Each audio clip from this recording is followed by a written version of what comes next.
This is an overview of what DFM concurrent costing can do for you. You can use it from the very earliest stages of the development of new products with as little information as the sketch on the back of a napkin. You can use it to understand the costs of components that are currently in production at your own facilities or being made at an outside supplier.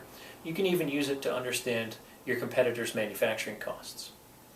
Here we can see a sketch on the back of a napkin that we can use this information in order to get an estimate of what the cost of that part would be. So here in DFM, those envelope dimensions have been typed in, along with a name, a part number, and a production volume. And we can then press this button that says Select a Process and a Material. From the list of manufacturing processes on the left-hand side, I'm going to select laser cutting. And from the material categories on the right-hand side, I'm going to select generic low-carbon steel in the carbon steels category. When I say OK, given just those input dimensions and the volume, the software is going to go ahead and make assumptions about what that part looks like and give me an estimate of the cost right away. We can see over here $1.93. I can then accept all those inputs and use that as a rough estimate of the part cost. Or I can make changes to anything I want to change, click the Calculate button, and see what the impact would be on the cost right away. Here, for example, I'll change the material cost from 47 cents to 55 cents, click Calculate, and I can see that the cost goes from $1.93 to $2.02. I can also use DFM concurrent costing to cost parts that are currently in production. Here we've got a CAD model of a part that's currently being produced at one of our facilities. It's an injection molded cover that goes on a motor assembly. And in our DFM concurrent costing software here, I've actually extracted the data that we can use to create the cost estimate from the model.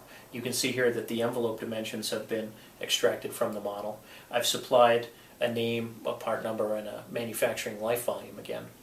Now when I select the process and a material button here, I need to select the manufacturing process we're using, in this case injection molding. And from the material categories, this is just a plain resin, and we're going to select ABS. When I say OK, the software runs its calculation of cost, and we can see here fields that have the brown background have been extracted from the CAD model. So with an assumption that my machine database contains representative machine costs and my material database contains representative material cost information, that's as good an estimate as I can get for the cost of this part's manufacture. Now, if this part were being made in an outside supplier, perhaps the supplier doesn't have this particular machine that has been selected here automatically by the software as being the least expensive machine in the library that's capable of producing this part. I can simply right-click on that machine and choose Change Machine, and from the Machine Selection dialog box, I can pick a different machine. Let's choose this one right here, say OK, and the software will recalculate the costs based on that different machine's cost structure. You can see there a change at the part level from 28 cents to 63 cents as a result of that change in machine type. And then finally here, I have a picture of a competitor's product. Here's a motor housing that I've taken off a competitor's product. I can measure it, I can weigh it, I can, from the stamp in the part, I can see it's made from PVC.